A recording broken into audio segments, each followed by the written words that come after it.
So that's a few years of just having that approach, just like inquisitive quest. Let's find the answers. Yeah.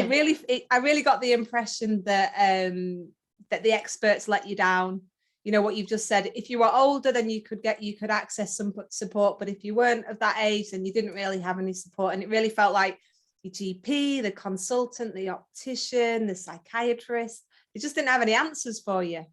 No, I believe it's a lack of knowledge, and there's no blame game here, but I believe that a lot of the people that I was seeing were trained, and that dementia was all about memory, and they didn't link dementia and sensory together.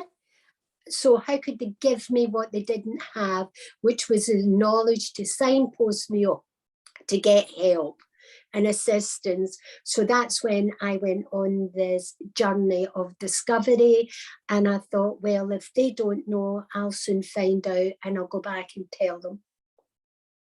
Fantastic. And can you describe sort of those sensory changes that you're experiencing then? Do you know, it's so long ago, it's so difficult to go back and recall that. I know that vision was a big one, and I couldn't understand it, because one minute I could see it and the next minute I couldn't, you know. So I would go to my optician and say to them, I wore glasses for being short-sighted since primary to high school, you know, round about that age group. And I would say, and they would be saying, Agnes, but you can see. And then I'll go back, I'll go to get my French cut, my hairdresser, and say, I can't see. Well, you cut my French, you know, there's something not right. And this ping pong back and forth and back and forth. And then I started getting double vision. And I was speaking to others with dementia, and I wasn't the only one experiencing a lot of these visionary challenges. And I was stepping over imaginary holes that weren't there. I was avoiding black holes. I didn't understand why I was doing it. And then I had to be a detective about myself to find out what is going on. And when I spoke to the dementia clinicians, they just say, don't know. You know, there was no help or assistance in a practical way. And I think that's what it is. And there's no blame game, and I will keep saying this. This is just what happened to me. So my vision got affected. My smell got affected. I was having what I thought was awful smells, and I was going into shops and going, oh, get out of here, the shop smells dirty, awful, dirty mop. That's what I used to describe it as. And it was my daughter that reflected back to me that, Mum, you've said that about Marx's, you're now saying it about Morrison's, you're now saying it about Asda's. I think maybe that's something, it's not the shops, you know. And that's when we discovered that I was smelling smells that weren't there. And after I'd done all my research for the book and my Churchill Fellow, I found out there's a name for this: olfactory hallucinations. And I'm not the only one that gets it. And it was really, it was exciting to get answers finally for all the questions that I didn't, and it affects all my senses now, you know. I believe I said that I woke up one night, and you know, see, when it affected my taste, right? I was in Australia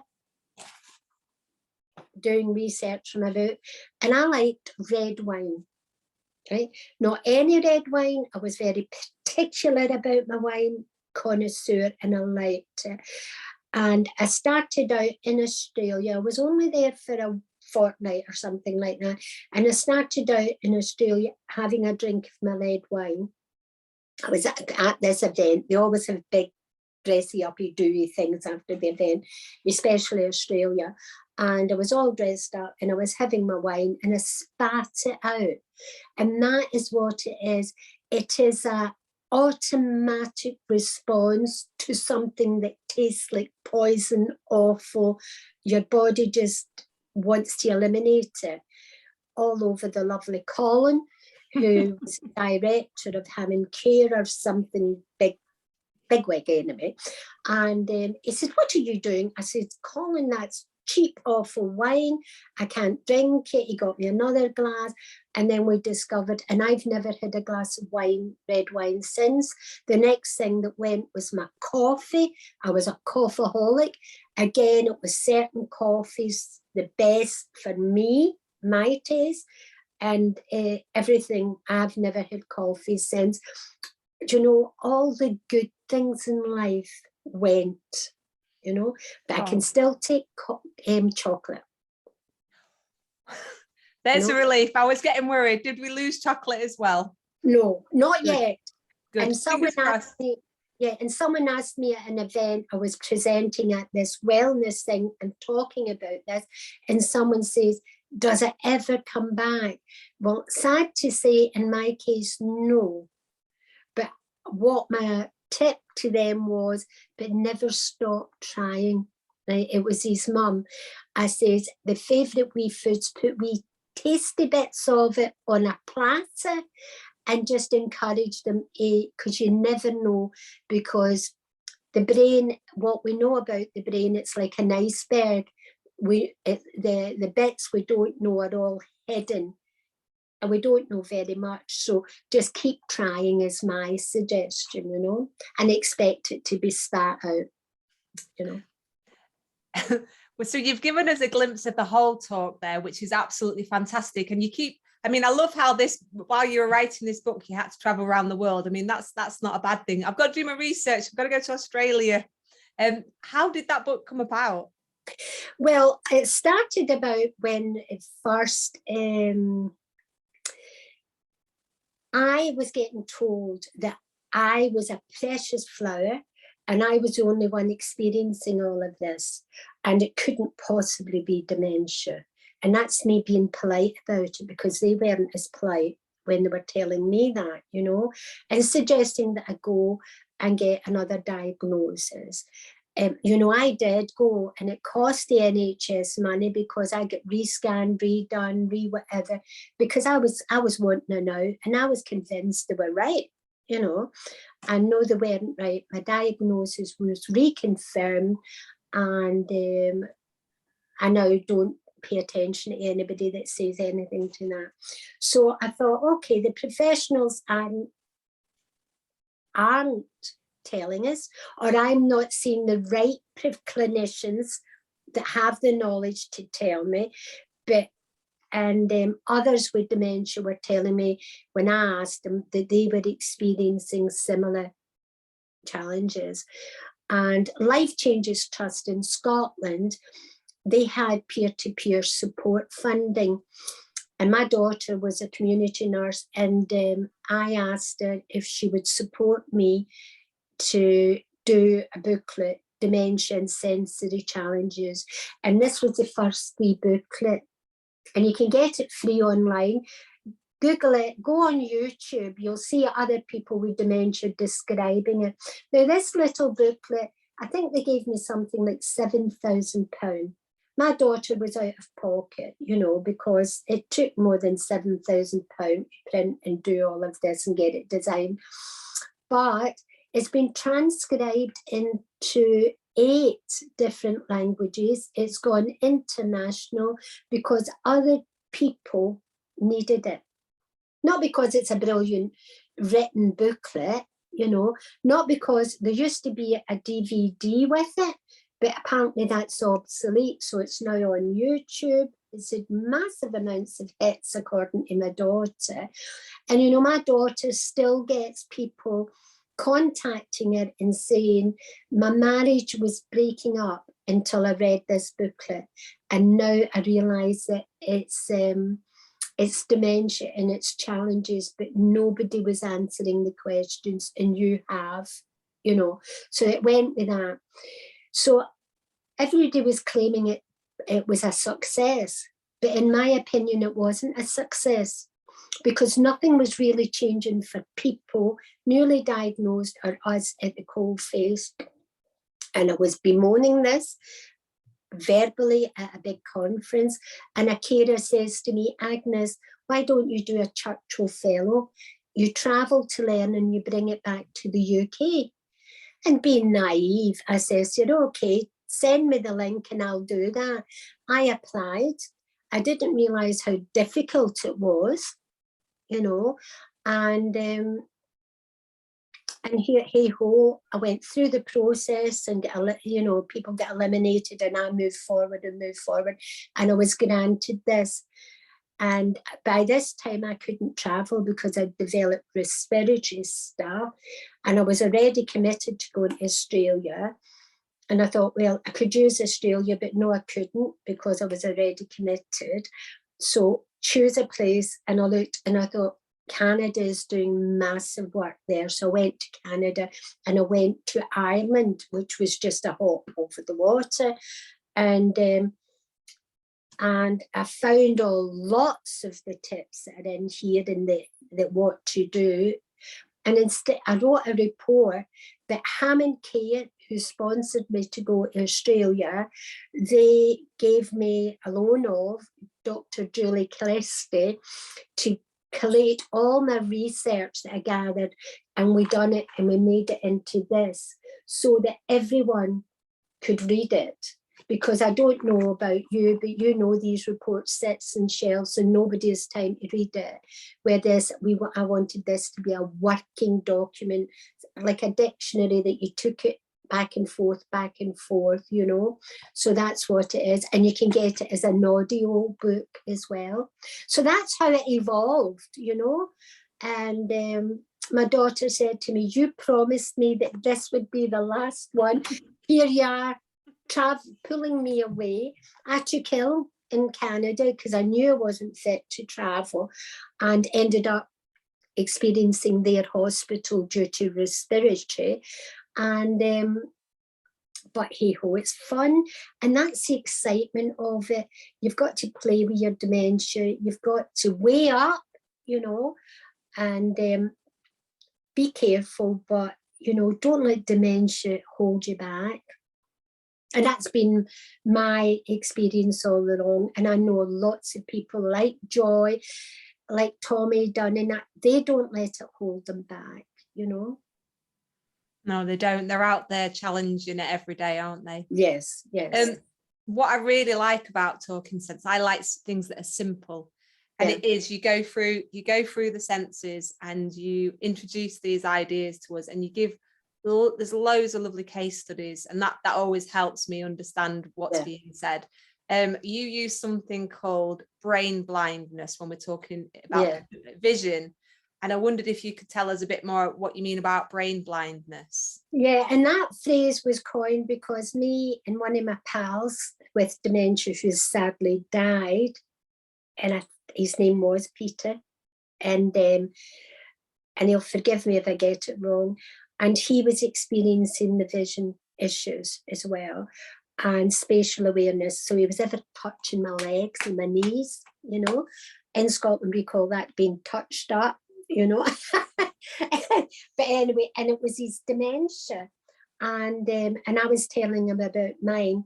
And his wife said, yes, Peter says his brain is blind, you know. And I thought about that, and I thought, Peter, can I use that?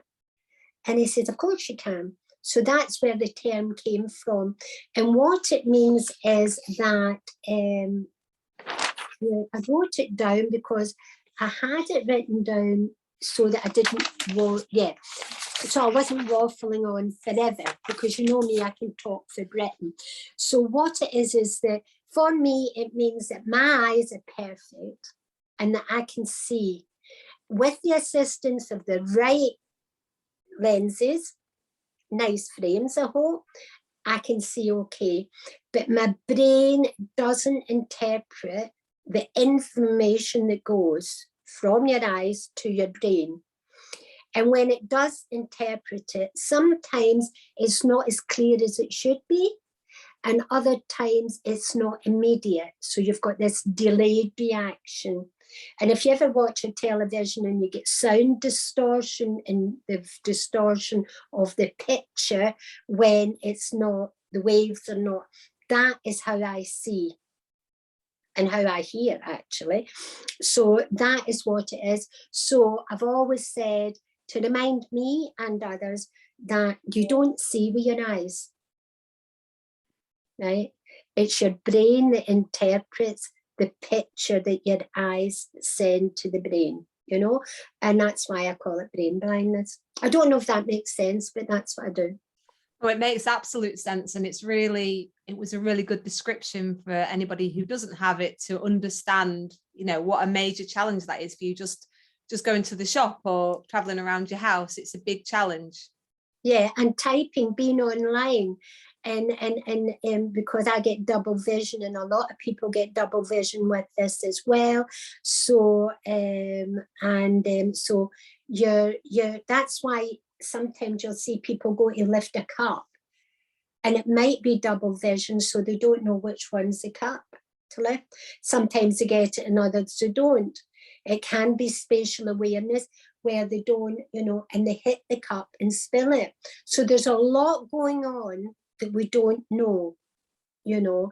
And as a carer, I think you need to be like a detective and just observe, as a detective does, and then trial and error to find out what works for your loved one and what doesn't.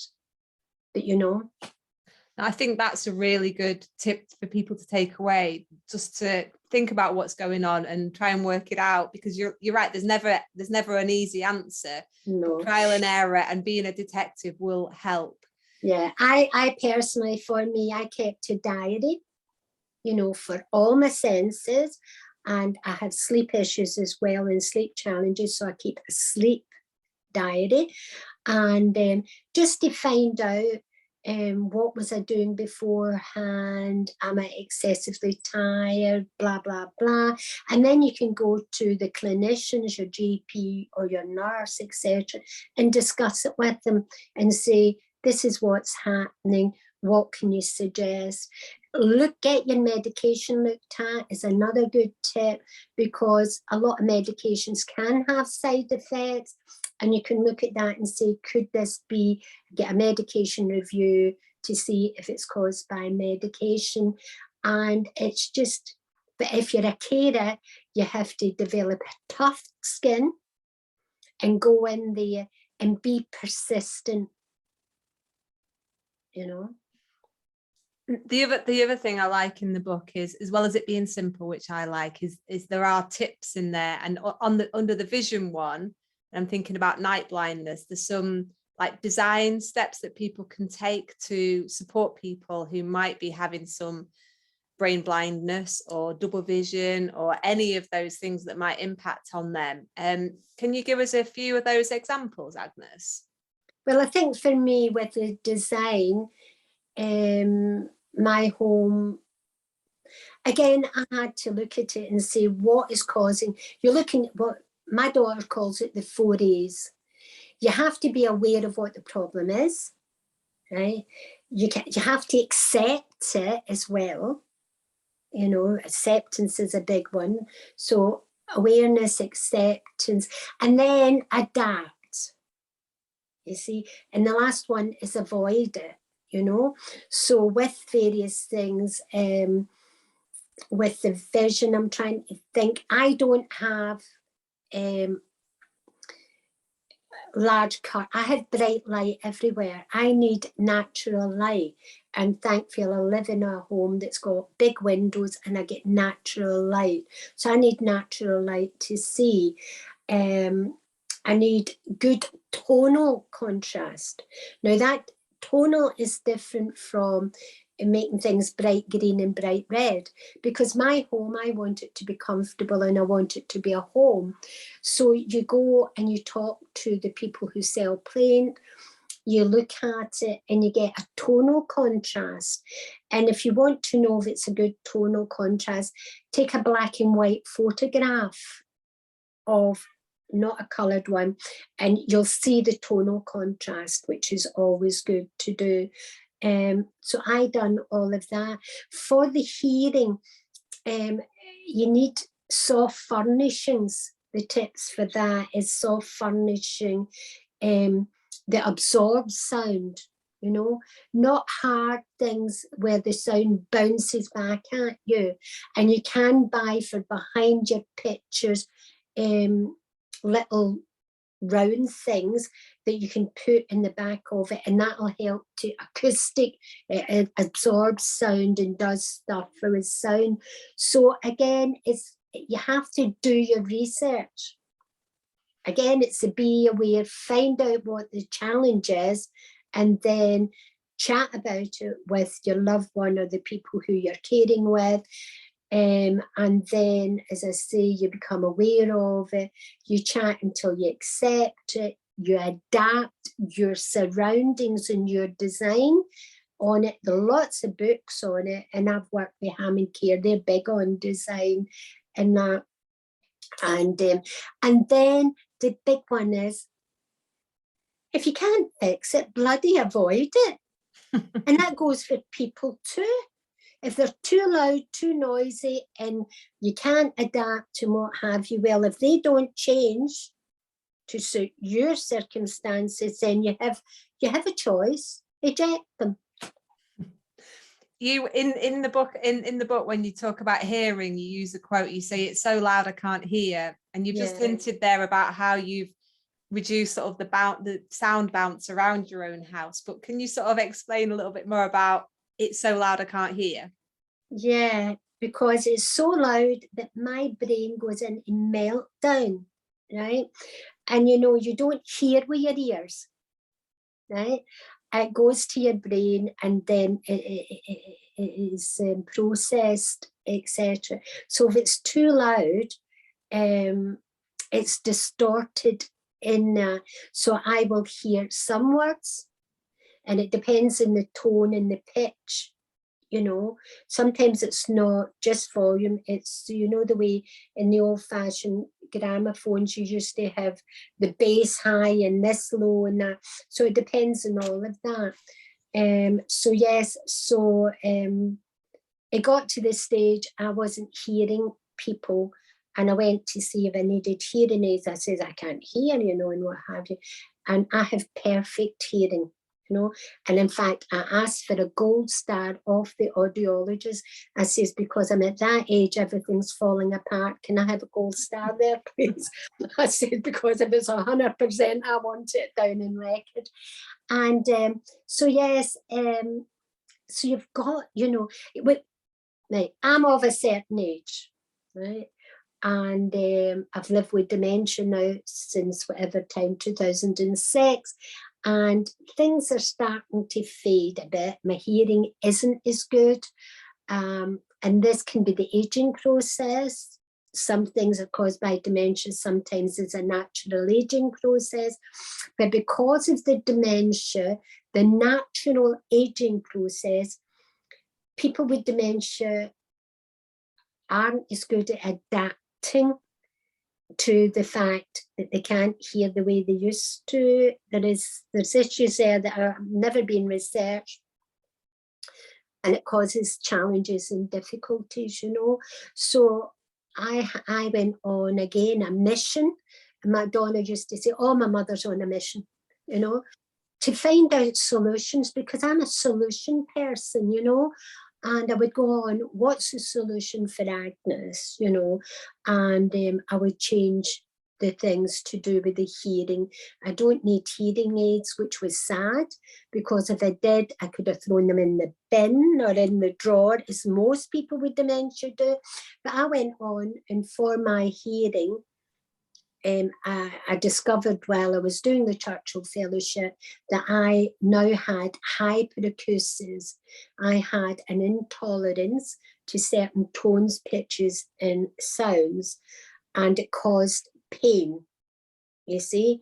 And I would put my hand over my ears and rock, and I would upturn tables to get out in my distress to remove myself from this awful pitchy noise. And so I had to learn where to sit at a table, how could I still participate in everyday activities like christenings. Christmases is an awful time of the year. And I bought ear defenders thinking that was the answer. And then I went to audiology conferences to find out what they could do, because the dementia world had no idea. And I was getting tips. So I and other people with dementia were actually using the wrong strategies through lack of knowledge. And and dementia can cost you a fortune. So I've got ear defenders that are sitting in that I shouldn't be using. I've got these very expensive something or other earphones. I've got a special name. And I shouldn't, because what I should be doing is trying to slowly and steadily get used to going out into a noisy environment, but it ain't easy. I tried earplugs and got infections, and then got a wrapped knuckle from a GP because you shouldn't put anything in your ear. It is trial and error, and really that's all I can say is trial and error. One of the times, people living with dementia, they all knew me as the sensory lady because I was on this mission, and they were coming with either their challenges and all the things that they use. So we had a table full of all these things that we all bought, and we all took them with them, and we were all trying them on to see if they worked for us. And we had a lot of laughter because people with dementia that I know will use humour to compensate and to get over things, because if you're too serious, life can get you down. So a wee bit of humour does you wrong. It's not that we're laughing at us with dementia or our issues, but we're using humour to just get on with life and self-manage with the challenges that's been thrown at us. You know, memory was the easiest thing to cope with. You know, the lovely Alexa helps me tremendously, although we do fall out a lot, you know. I think she's got dementia, and I think she definitely doesn't understand half the things I ask her.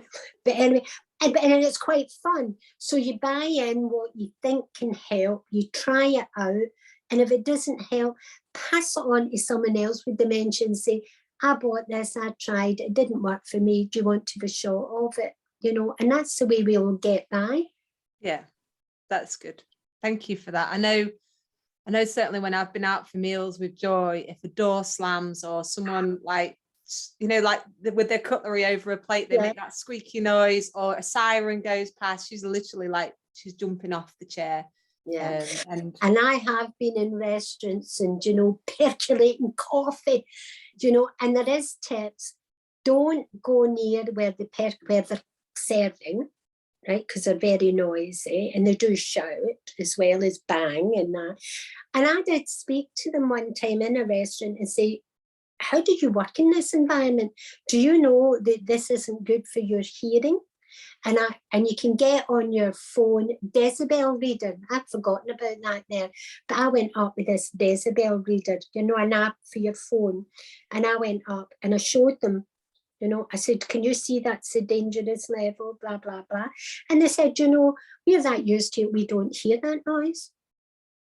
So people that don't have a dementia can adapt to these kind of things. People with dementia, we don't have that filter that helps us to do that. And there is tips. My daughter, she was like having a baby, you know, the way you carry snacks because you don't want us to get hangry, because we don't do with that. And so she had a bag full of tricks, you know. So she'd have snacks in case she thought that was a problem. She had coloured napkins so that if it was white on white cup and saucer, so I wouldn't spill things and get embarrassed, etc. She would just do it and make it a contrast. And she'd all sorts in a bag just to assist me so that I could still get out. But I have gone and said, could you please turn the noise down? Or we would phone up before we would go out for a lunch and say, my mum has this condition, she can't, the noise, have you got a quiet booth or a quiet time of the day? So don't do what the medical model of care suggests you do, which is stop doing it. Keep socializing because we want to socialize.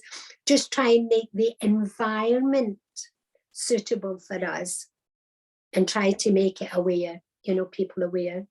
Yeah. No, they're great tips. Thank you, Agnes. When you talk another tip, I was in Canada and I couldn't eat out because Canada was one of the most noisiest bloody places I've ever been in. And I see the screeching traffic, oh my God.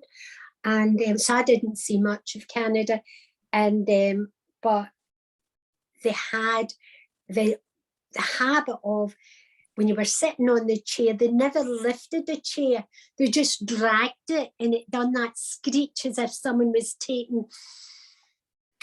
And I said to them, do you know? And I said to Donna, could you go online and get these wee cups for it? And we used to carry the wee cups for it. And I used to go up and say, excuse me, but can I tell you? And I showed them and I told them how much it is. And then I'm donating 4 of them.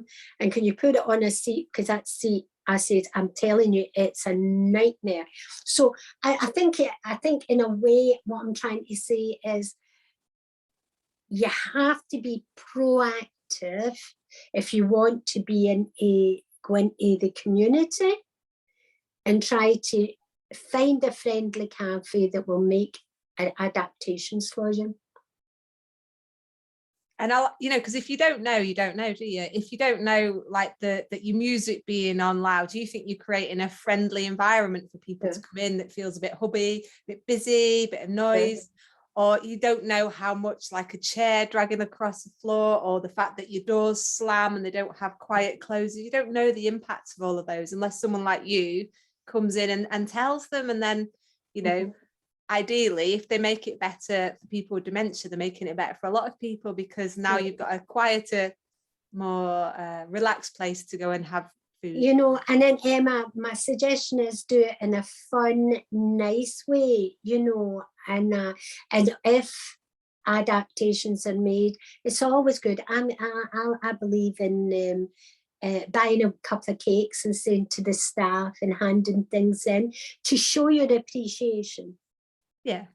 And I like how you like, I'll give you a donation of these 4 little cups for your chairs. Now you can get the rest. You talk about touch in the book, and there's a bit in there that makes you, so having a shower, you say how sensitive people's skin can become when they've got dementia. So having a shower, which we, you know, I would think, oh, a shower, a nice warm relaxing shower, it'd be like a massage. But in the book, it sort of says, well, no, actually, for somebody with dementia who's struggling with this particular sense, it can be quite painful. So actually, as the water hits the body, it's painful. And I just wondered if is that something that you've experienced, or that's something yes, at one point it was like pins and needles and I couldn't understand what was going on, and I tried everything, being a my detective, and I couldn't understand what it was.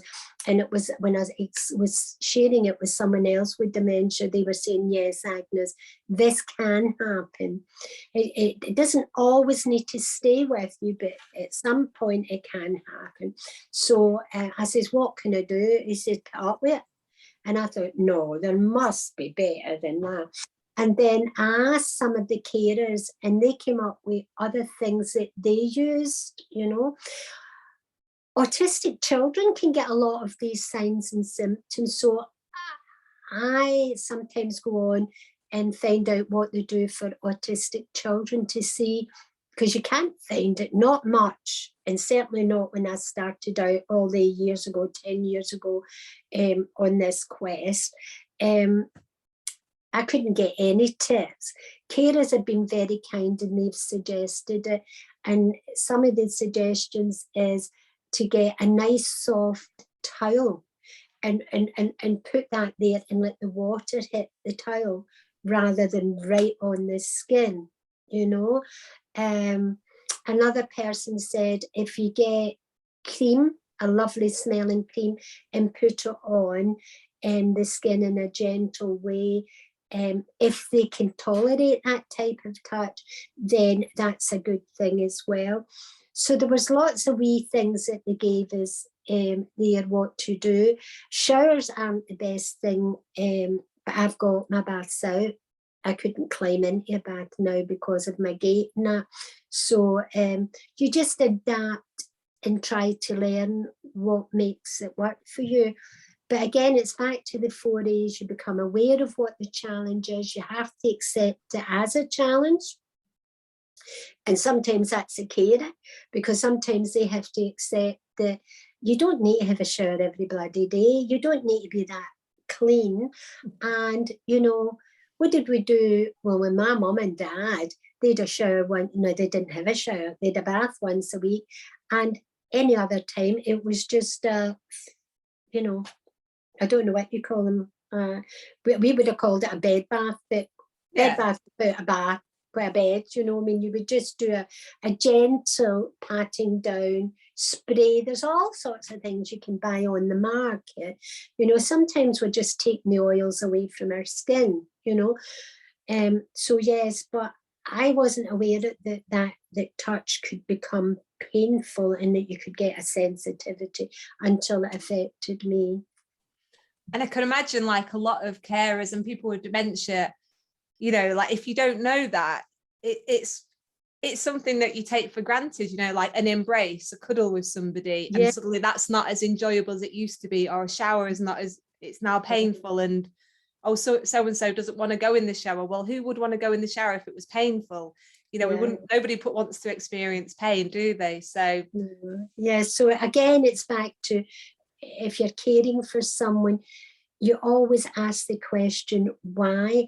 People living with dementia don't want to be awkward, and they don't suddenly do this to annoy the hell out of you. There has to be a reason behind it, and you don't expect a blind person to see, or a lame person to get up and run a marathon or walk.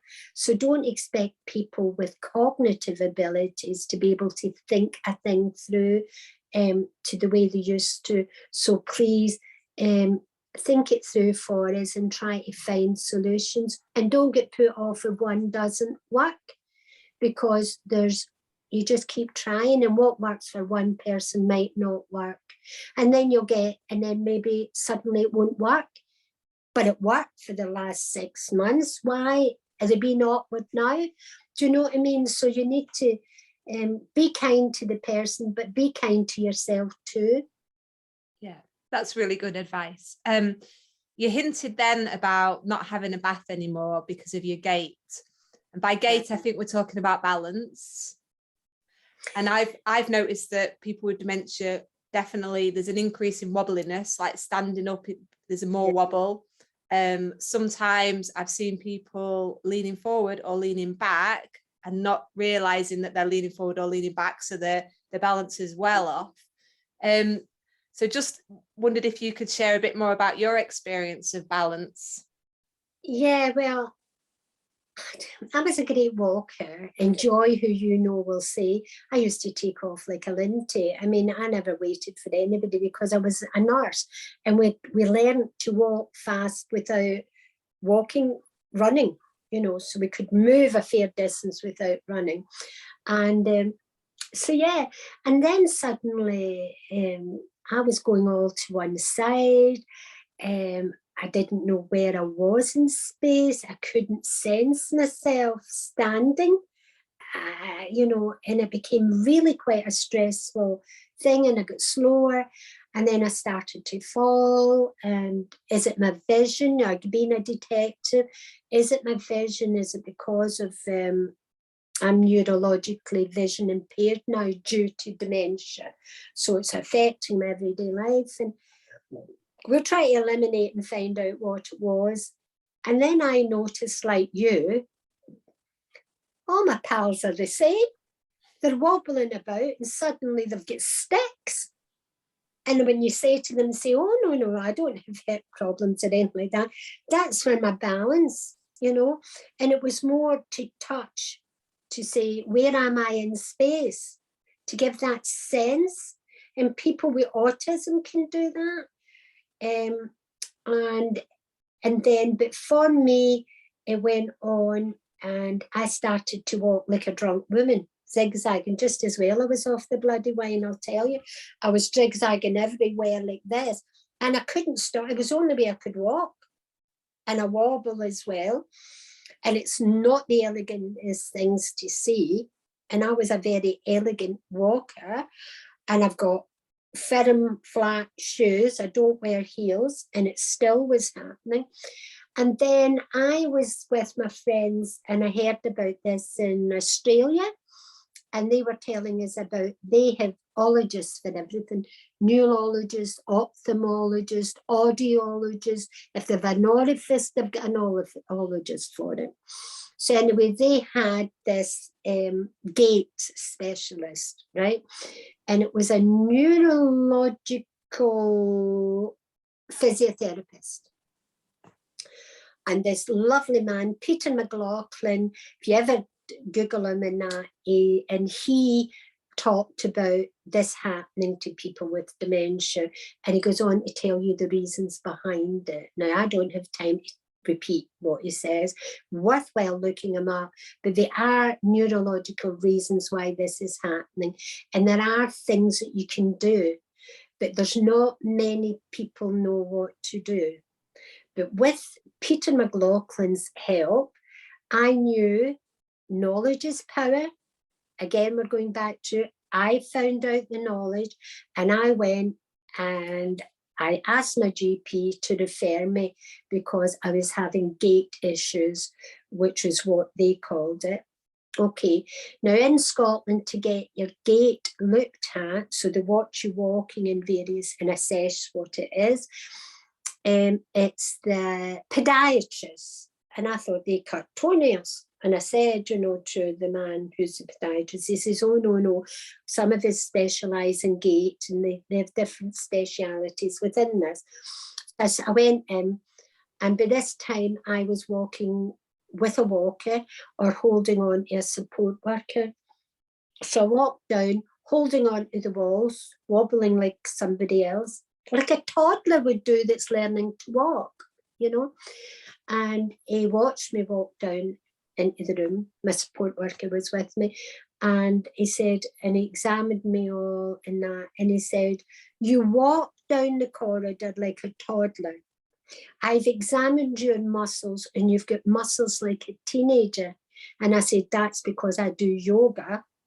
And I've been doing yoga since I've had dementia. And I get one-on-one yoga. And he said, there's nothing we can do for you. Well, people living with dementia always get told that. Nobody ever has an answer.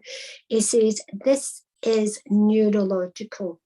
So I'm going to send a letter to your GP and get you to see a neurologist. And I went, oh, that'll take years. And it hasn't taken years, even during COVID. So I've seen a neurologist and he's done all the tests and now I have to get an MRI. And that's him being a detective to rule out brain tumoring or anything else that's underlying. And then he'll come back with me with suggestions, one would hope. But I didn't leave it there. I've through this Peter McLaughlin, I've found out that I can do the Otago walk, which is exercises for walking. There's certain things I can do with my yoga to help with my balance. And I've now thrown away my walker. Well, I haven't thrown it away. It's always there in the background now. But I've learned how to self-manage with safety, you know, but when I'm extremely tired, I can't. And one of the tips I would been given is to, what was it, your drishti point in yoga, we call it, is to get something at an eye level and to do that and hold your core in and to walk and you straighten up. because when you're frightened, you bend over and you look down to the ground, and that ain't a good way to do it. So I'm using tips and strategies. Now remember, this is Agnes. This isn't based on clinicians telling me what to do in this country. I'm getting help with people who present at events, and I ask questions and get tips that way.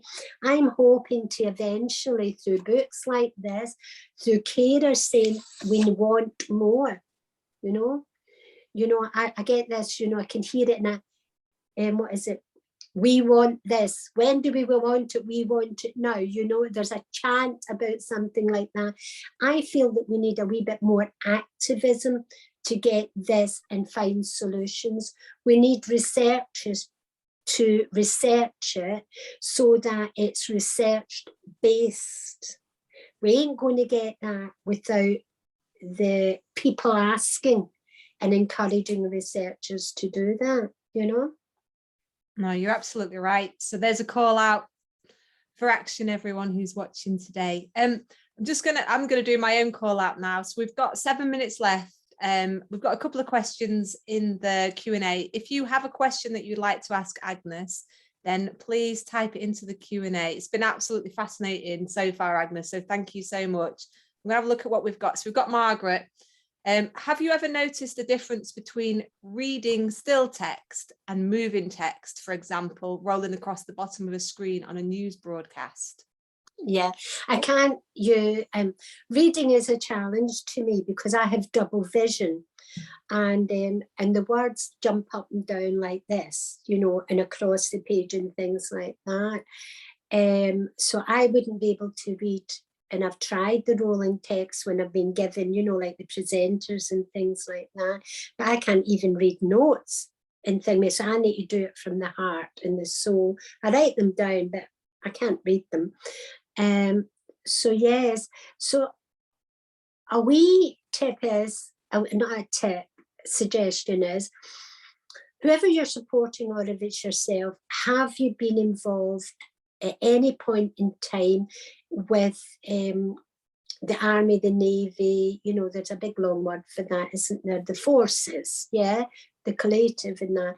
You could only be there in a day, because I personally I got diagnosed neurologically vision impaired due to dementia. And because I was an army nurse, I found out, nobody told me, if you know what I mean. You've got to ask, and people are then coming, you have to put your feelers out. And I got rehabilitated by the Scottish Warblind, which is Sight Scotland Veterans now. They've changed their name during COVID. And they have rehabilitated me to be able to do things. So there are things that you can use to put over the type, and there's apps and things like that you can get, So I would definitely go to the RNIB, the Royal Institute for the Blind, and get the tips and that to see what would work, And if there's anything, I can certainly ask my friends if they've got anything else. But most people struggle quite a bit with reading. Yeah. Thank you for that. I don't know if that is the person's question or not. I think you've answered it well enough, and I think it sort of comes back, Margaret, to what Agnes said earlier, being a detective, trying different things. Karen has said some really, really inspiring information. I loved hearing about the challenges you've faced and the lengths you've gone to deal with them, so that you don't have to give things up. And the best thing that you've decided to share it all to help others. It's fantastic. Oh, sorry, it's just a compliment. There you go, Agnes. She's giving a lovely compliment. So any other questions, pop them in the Q&A. Oh, Rebecca said, so interesting to hear your personal experience, Agnes, and the ways you've developed to manage your dementia into your life. Thank you. They're just coming through with compliments now, Agnes. There's no more questions. I think one of the things I would say is, don't be frightened to ask. That was one of the biggest challenges I had to overcome, because I was known as a fixer and a doer and, that kind of thing. And I couldn't I had difficulty asking for assistance and help, but I definitely, I now ask, and in a nice way, and say, look, you know, I have issues with this. Can you help me? You know, and again, as I say, if anybody helps me, I'm very good at either sending me thank you note, because we've got to use kindness, humour, laughter, our humanness to do that, you know. You know, I cover my televisions. I don't watch television. My brother says I should just stop paying a license. But, you know, the only thing I liked was Call the Midwife, and it's on, I don't know how often a year, once a year for a certain period of time. And I pay my license so I can see that, but I've got it covered up. There's lots of different tips out there. I could go on and on and on. And if you've got anything, they can email me, send it to me, and I'll certainly tell them what I've experienced through my research, you know. And a wee snippet is Talking Sense book. The Churchill fellow got in touch with me, asked me to put in and bid for another money to turn the Talking Sense into an online resource. So we're going to have that, and we're going to have an event with ophthalmologists and audiologists. And if you're a professional, it'll be a continued personal development, so you can go through it at your leisure and get that as part of your training, you know. Just sort of would add that in, a wee plug. Well, no, that's amazing, because you know, that's sort of, it brings us back round to when you were starting with these challenges and there weren't any answers, and you wanted to bring the answers to those people, and you've just sort of brought us all around in a circle by saying that that's gonna be happening soon. So that's absolutely amazing. Barbara has said, a fantastic lesson in problem solving, self-help and determination, Agnes. Thank you so much. Is there anything you really haven't solved? Yeah, how to make money and get peace in the world, I think, you know, but we're getting there because of, in it with our humanness. But yes, there's lots of things out there. Online, the alumni, the group that I was referring to, during COVID, we wrote about how to navigate your GP and the changes in GP, and how to plan and prepare for the unexpected, how to self-manage, you know, and things like that. And this is just people that have been living a long time with dementia. In the group, we got together and we thought, what are we going to do through COVID and to keep our brain active? We weren't getting out, but most of us were shielding, and we developed these peer-to-peer resources. They're all free and they're all online, you know. So thank you. We're at time now. Naomi's asked a question, so we'll have to be a really quick answer, okay. Agnes. When supporting someone with dementia, is it useful to know what type of dementia they have? Yes, because some dementias are certain medications and certain things that are problematic. And if they're going into hospital, if you're caring for someone, I can't remember just offhand what one it is, you need to be very strong and be an advocate for that, your loved one. And so very much so, knowledge is power. Do a this is me, get it all written down, and be prepared to stand your ground and be an advocate for your loved one. My daughter had to do it on many occasions, because if I have an infection, which I get a lot, pneumonia, etc., hospital isn't good for me, but they want to take me to hospital, and you know, so yeah. So yes, know your dementia. There's over 200 different types of dementia. They have commonalities, certainly, but you know, there's different dementias have different things. PCA, posterior cortical atrophy, is one for vision, and a lot of people think I've got that, but I haven't been diagnosed with that. So it's very, very important, because I would close my eyes online because I need to do that, so I get no visionary sensory, so my brain is concentrating on what it's hearing. There's lots of tips I could give you for that, you know. But yeah, the quick answer is yes, and get as many books as you can. And the Lewy Body Society is lovely information. Lots of the rarer dementias like PCA, you'll get these things, you know. But develop a thick skin, you know, and don't take it personally, and just politely, assertively stick to your guns, you know. I'd love to give all a medal. I feel like you need a medal. I don't know about everybody else, but I do feel uplifted. I feel inspired. Rachel said, amazing, Agnes, truly inspirational. The Talking Sense book has really helped me, and I share it all of the time. So we've gone over. Sorry, everyone. It was a bumpy start today, so apologies for that. It's my fault. Thank you so much for your time, Agnes. It's been brilliant. I'd like this to continue for a good, I don't know, 2 or 3 more hours yet, but we've got to bring it to an end. So thank you so much for your time today. And our next talk is a conversation with Dr. Kailis Roberts. That's going to be on the 30th of March. It's an earlier start because he's in Australia. So it'll be a 10 o'clock start for that one, but I will send all the information out in an email.